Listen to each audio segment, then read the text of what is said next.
Hello, in this video I'm gonna walk you through the financial model Excel template. I will show you the main inputs, the core outputs, reports and charts. So let's get started.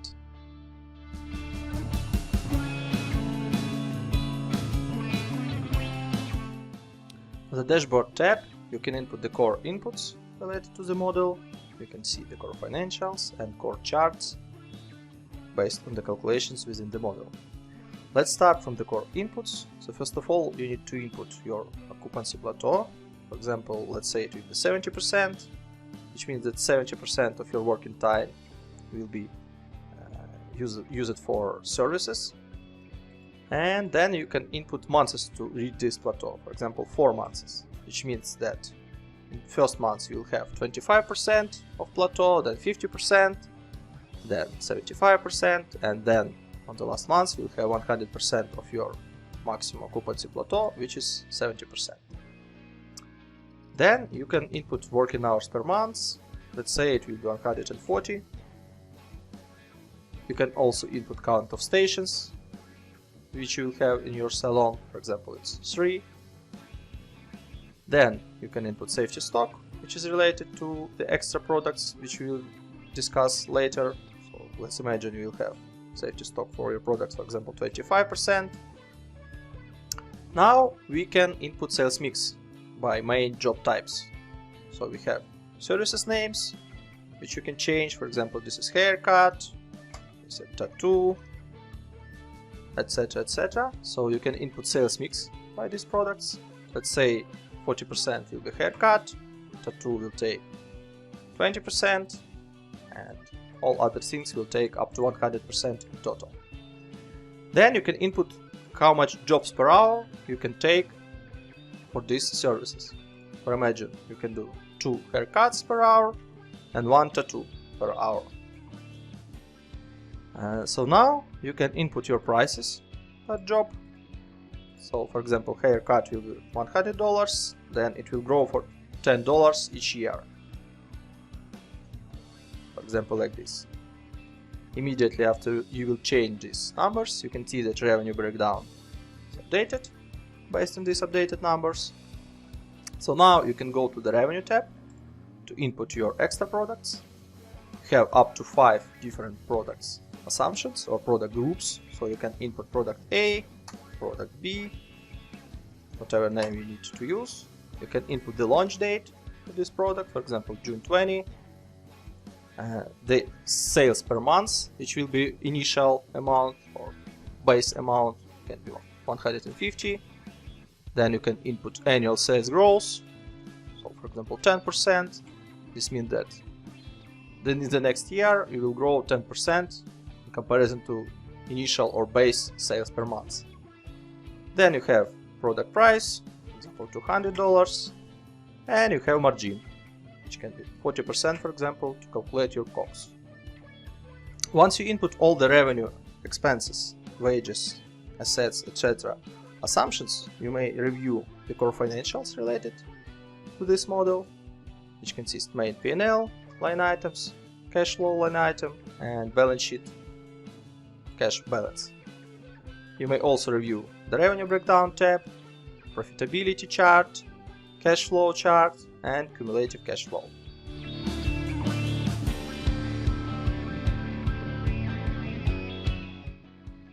On the income statement tab, you may see your main components of your profit and loss, which is total revenue, total cost of goods sold, gross margin, total variable expenses, total admin salaries and wages, total fixed expenses, EBITDA, depreciation and amortization, EBIT, interest expense, net profit before tax, your corporate tax, and as a result, net profit after tax.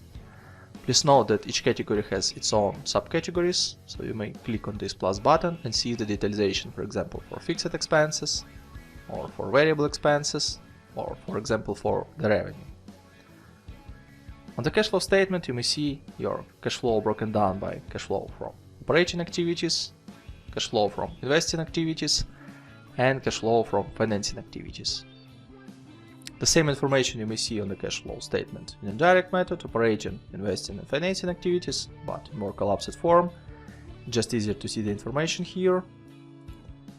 And the balance sheet will show you the breakdown of your current assets, non-current assets, current liabilities, non-current liabilities, and equity by its subcategories. The summary of three statements you may find on the Financial Statement Summary tab. On the top you have income statement broken down by 5 years and the selected year, which you can change here, broken down by months. Below you may see the same information on the chart form. The next set of tables and charts will show you the balance sheet, main KPIs broken down by 5 years and selected year by months. And the last part will show you the cash flow statement breakdown for the 5 years and for 12 months for the selected year, as well as charts with the same information.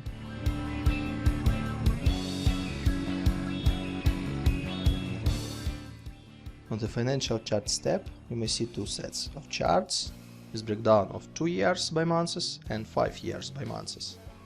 On the top you may see the revenue breakdown, which is breakdown of selling jobs revenue and extra products revenue by months for 2 years and for the 5 years. The next set of charts shows you selling jobs revenue breakdown by different service categories. The next one will show you the extra products revenue breakdown by different products. The next one will show you operating cash flow broken down by cash inflow and cash outflow for 2 years and for the 5 years. The next one will show you the cash balance, and the last one shows you the EBITDA breakdown by total revenue, COGS and OPEX. And as a result, in yellow line you may see your EBITDA value by months. On the Operational Charts tab, as well as on Financial Charts, you may see two sets of charts with breakdown for 24 months and for the 5 years. On the top you may see employee productivity, which shows you revenue per one employee and OPEX per one employee by months. The next one will show you productivity per station, which is average revenue per station and average OPEX per station. And the time productivity is the last one set of charts, which shows you the revenue per one working hour and the OPEX per one working hour. On the KPI benchmarks tab, you may see your main KPIs and you can compare them by industry benchmarks in your region or country. These yellow cells are also changeable. For example, in your country, in your region, this beauty salon standard industry KPI is 55%. So this is updated on the chart here, and as a blue values or blue columns you can compare with values calculated by the model. Additionally, you can compare EBITDA percentage, wages as a percentage of revenue, OPEX and clients per month per employee. All this information you may see on the charts below. Again, in all the charts blue columns are calculated by the model. The orange one is industry KPIs benchmarks.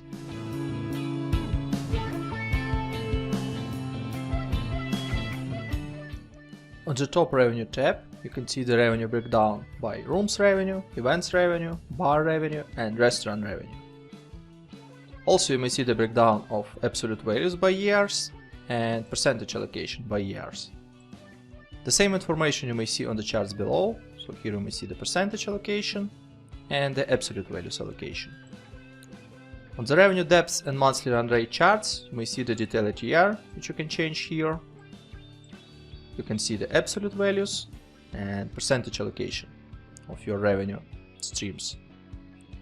On the revenue bridge, you may see the main drivers of your revenue growth between 2 years. Years are changeable also, so you can set up starting from 2021 to 2023. So on the left side of this chart you may see 2021 revenue, on the right side you may see 2023 revenue amount, and in between you may see the main components of your revenue growth.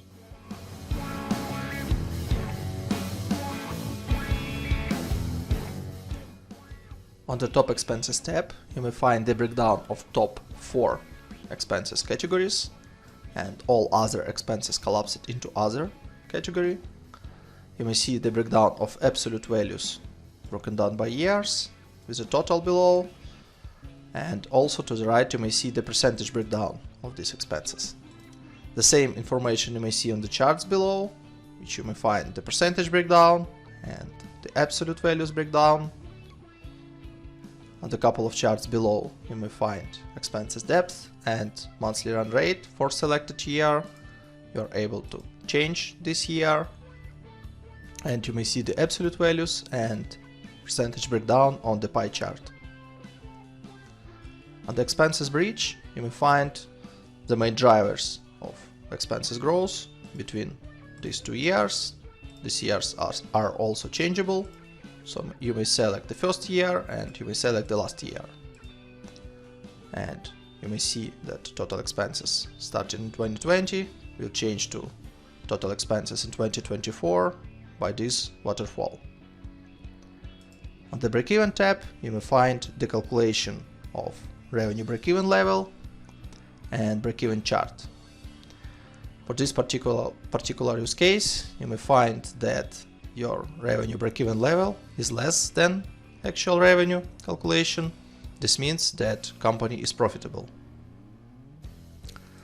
On the Valuation tab, you may see the calculation of company valuation based on the cost of equity, which you may input here. Cost of loans you previously inputted on the dashboard. Calculation of resource share you may see here. There is also tax rate, and here you may find the weighted average cost of capital. In the valuation model, there is 2 valuation methods, which is EBITDA multiple and revenue multiple. You may select one of them, and below you may input multiple of methods. Based on this information, we can see terminal value, which is calculated on unlevered free cash flow. You may see the present value of unlevered free cash flow, NPV, and multiplicator evaluation for this particular company.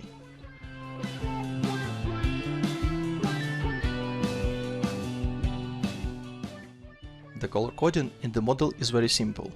You may change any yellow cell in any yellow sheet within the model.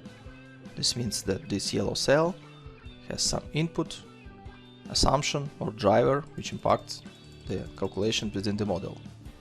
Blue sheets means that on these sheets there are some charts, reports and other information which can be useful for reporting purposes. On the tabs without color, you have some extra calculations related to revenue, to debts, equity, inventory and everything which is needed for the reporting. Additionally, you have Contents tab, which allow you to navigate across the model very simple. So you may click on any report and you can go back. It is broken down by reports, assumptions, statements and setup.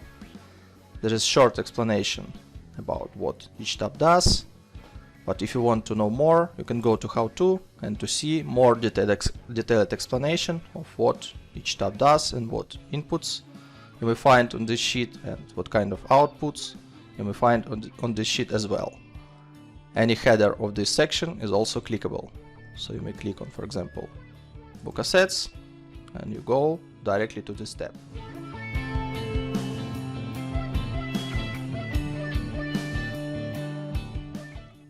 On the Wages tab, you can input your headcount by categories, with hire and fire date, with annual salary, with ability to input different number of employees by years, with annual salary rise percentage, with monthly bonus and tax rate.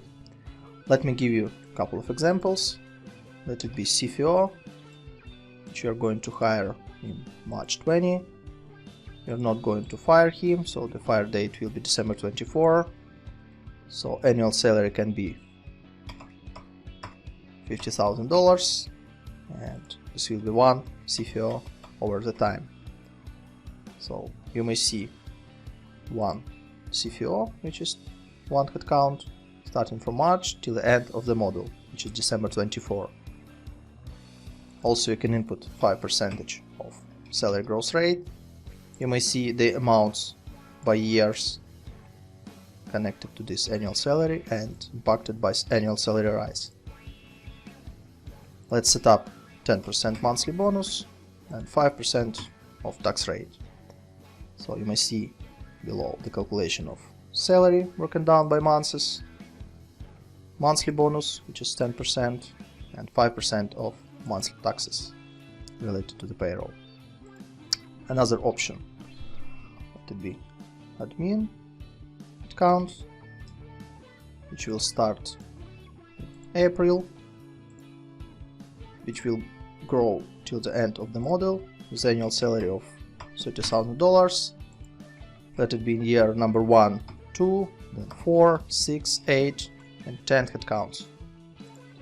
3% of annual salary growth, 5% of monthly bonus, and 5% of payroll tax rate. So in here you may see total staff numbers, which is 2 for the year number 1, 2020. Starting from year 2021 you have 4, then 6, 8, and 10 in the last year of the model. Again, calculation of salaries for these two, in this case 4 headcounts, calculation of bonuses, and calculation of monthly base taxes. You may see in income statement total salaries and wages, and here you may see the total amount of bonuses, payroll taxes, and wages for these headcounts.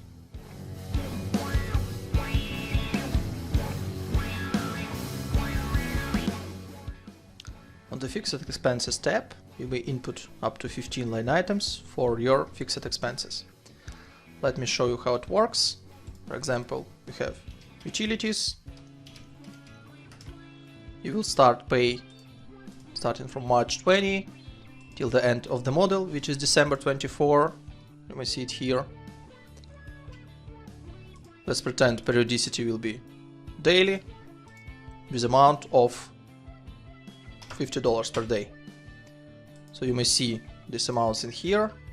It is calculated based on count of days within this month. So obviously in March 20 you have 31 days. That's why you will have 1,550. In April you have 30 days. This means this will be $1,500. Also, you have ability to input some growth rate year over year. Once you input this growth rate, you will see that your utilities will grow over year. Let me give you a couple of other expenses types. For example, advertising. Let it start in March and finish in August 24. This will be on weekly basis with amount of $100 without any growth. So starting from March till August 24, you have $400 per month, which is 4 weekly payments each month. And that's it. Another option is bi-weekly. For example, $500. You can start from July, for example, and you will have 2 payments, which is 2 bi-weekly payments within the month. $500 multiplied by 2, you have $1,000 per month. Again, you can input some growth rate and you will see that your advertising expenses will grow year over year till the August 24, which is the last date of this expense type. Another option, office setup, which can be one-time payment, which will happen in February 20 with amount of $5,000. Obviously you should not input any growth rates because this is just one-time fee, and you may see that office setup will happen in February 20 with this amount.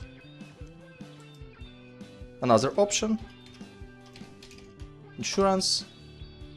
Let it be start from January 20 till the end of the model, and it can happen monthly with $1,000 per month, with 5% of growth first year, 3% of growth second year, 2% of growth third, and 1% year number 4.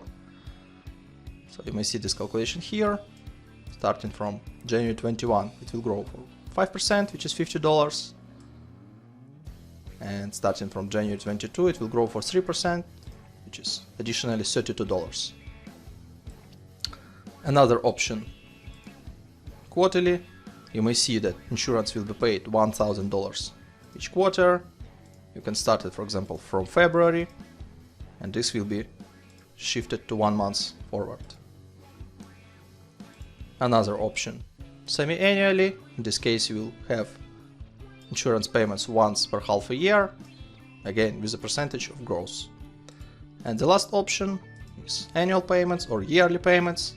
You'll pay one time per 12 months, starting from February till December 24. For each expense type, you can use gross rate, and the calculation you may see in here. Also, in income statement, you may find total fixed expenses group. If you will ungroup this section, you can see these amounts broken down by months and by fixed expenses line items.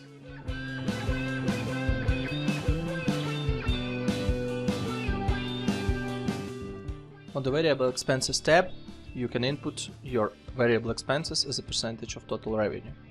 Let me show you how it works. For example, bank fees. And your bank fees is 2.5% of your revenue. So in the same way as your revenue grows over time, you may see that bank fees will grow as a percentage of this total revenue. The same way you can input other variable expenses, like for example 5%, direct labor, like 15% of total revenue. And below you may see the calculation of these variable expenses by months. So these expenses will be connected to the income statement tab, section variable expenses, and you may see these line items by months and broken down by expenses types.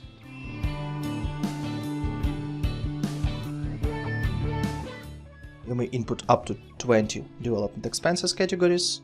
Let me give you a couple of real examples. For example, this will be kitchen and other development expenses.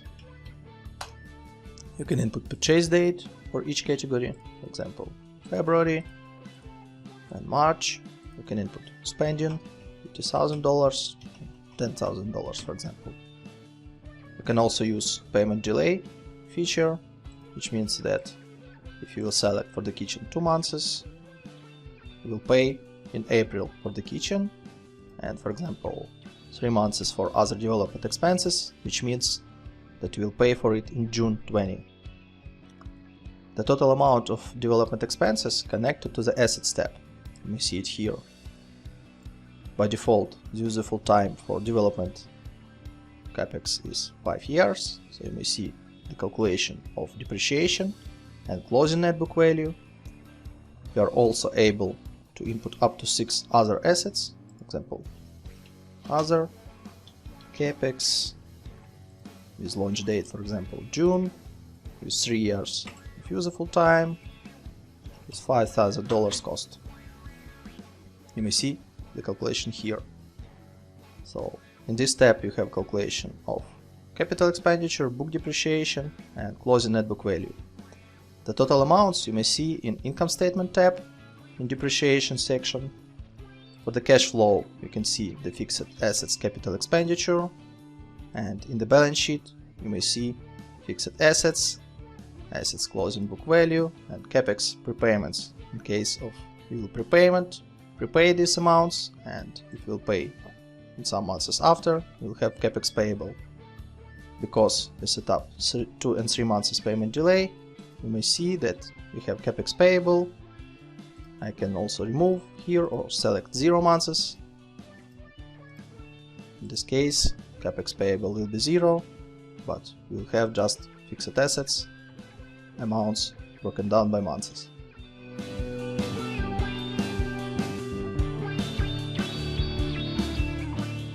On the capitalization table, you can input different founders and investors' contributions, broken down by different dates of funding, with different cost of share for each series, and you can see the dilution of shares after each round, and pre-money total equity and post-money total equity.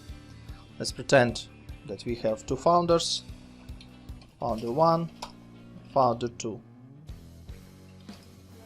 So total amount of shares for founder 1 can be 10,000, for founder number 2 20,000. Let's imagine that cost of share will be $2 and the date of founding is February. This means that investment for founder 1 is $20,000, for founder 2 is $40,000. In total they invest $60,000, which you may see here. The dilution is 33 to 67% of shares. So let's pretend that for Series A we have one investor and the date of issuance is May. Cost per share is $5 per share and number of shares is 1,000. So total amount of investment will be $5,000. You may see that before the Series A total equity was $60,000, after is $65,000, and investor 1 will have 3.23% of shares, and the shares of founder 1 and founder 2 also diluted, 32.26 and 46.52%. You can also input some amounts for Series B and Series C. The same way you can set up the date, cost of share, and up to 5 investors is up to 5 placeholders for number of shares. The amounts of funding you may see in the cash flow, in the ordinary equity risings, and you may see the balance sheet, which shows you the total equity by months.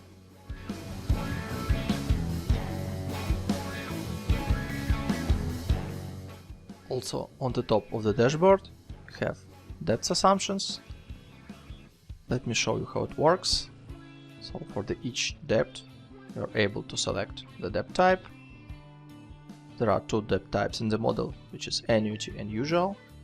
Annuity means that each monthly payment, which consists your debt repayment plus interest expenses, will be equal each month. In case if you will select usual, your main debt repayments will be equal parts and interest will be just interest on the debt's closing balance.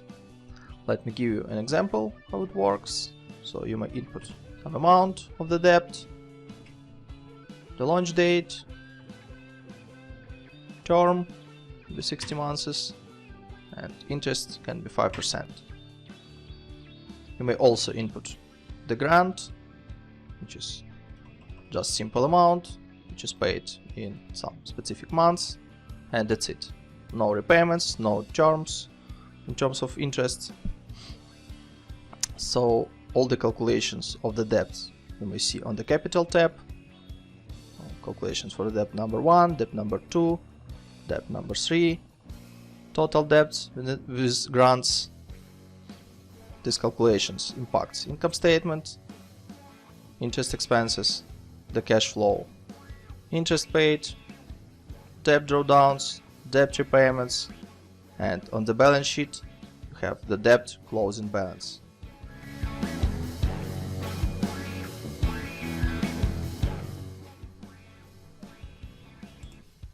On the top of the dashboard you have currency, denomination, and taxes setup. So currency inputs means that you can input all your drivers for the model using one currency. You have currency outputs. It can be the same as currency inputs and it can be different from currency inputs. So let me give an example. When you input in United States dollars, you have euro as an outputs, and for this case you can set up currency exchange rate. This is 1.2 for example. In this case you will have in the model all your inputs in United States dollars, all your outputs in euros, and there will be conversion rate between currency inputs and currency outputs. Additionally, you have denomination, which means that you can denominate all your outputs on the reports. In this example, you have denomination is 1000, mean that your outputs is denominated by 1000. you can select millions. You may see that now it is in $1 million. You can set also billions or without any denomination. Additionally, you have corporate tax setup. You can change this number and this will impact tax expenses in your income statement. I hope you enjoyed my video. Thanks for reviewing this. You can find more on my website finmodelslab.com, and we'll see you later in the next videos.